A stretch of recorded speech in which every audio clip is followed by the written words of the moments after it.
Hi అండి, అందరూ ఎలా ఉన్నారు? బాగున్నారా? ఈరోజు మీకు కందిపప్పుతో నిమ్మకాయ పప్పు చేసి చూపించిపోతున్నాను. కావాల్సిన పదార్థాలు: శుభ్రంగా కడుక్కున్న కందిపప్పు, ఆయిల్ వేసుకున్నానండి. ఇప్పుడు పసుపు,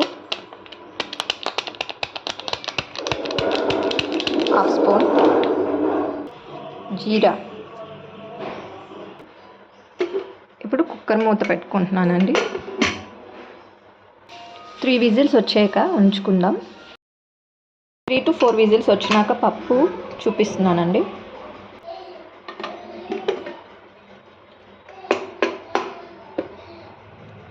ఫోర్ విజిల్స్ తర్వాత ఇలా వచ్చిందండి. కొంచెం వాటర్ పోసుకొని ఎనుపుకున్నానండి. సాల్ట్ మీ టేస్ట్కి సరిపోను, నేను 1.5 వేసుకుంటున్నాను. ఇప్పుడు మిక్స్ చేసుకుంటున్నానండి. పోపు వేసుకుంటున్నామండి. ఇప్పుడు జీలకర్ర, ఆవాలు, మినప్పప్పు వేసుకున్నాను, ఎండుమిర్చి, ఇంగుమ,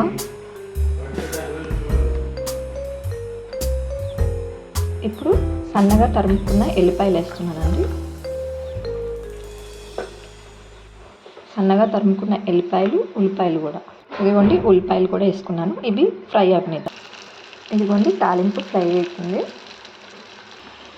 పోపు వేగిపోయిందండి. కొంచెం కారం వేసుకుంటున్నాను. ఎల్లిపాయ కారం అండి. మసాలా కారం కానీ ఎల్లిపాయ కారం కానీ వేసుకోండి, చాలా టేస్ట్గా.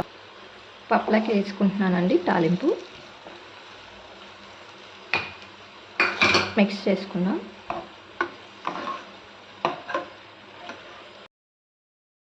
ఇప్పుడు ఒక మీడియం కన్నా కొంచెం పెద్దగా ఉందండి. నేను 1.5 పిండుకుంటున్నాను. మీరు మీ పులుపుకు సరిపోను పిండుకోండి.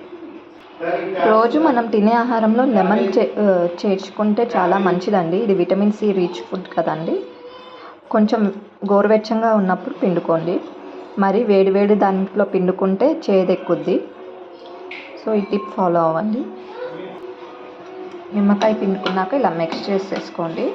కాసేపు అలాగే మూత పెట్టి ఉంచుకోండి. అయిపోయిందండి, నిమ్మకాయ పప్పు రెడీ అయిపోయింది. ఎంతో రుచికరమైన పుల్లగా చిన్న బేబీస్ ఐటెం పెట్టవచ్చండి.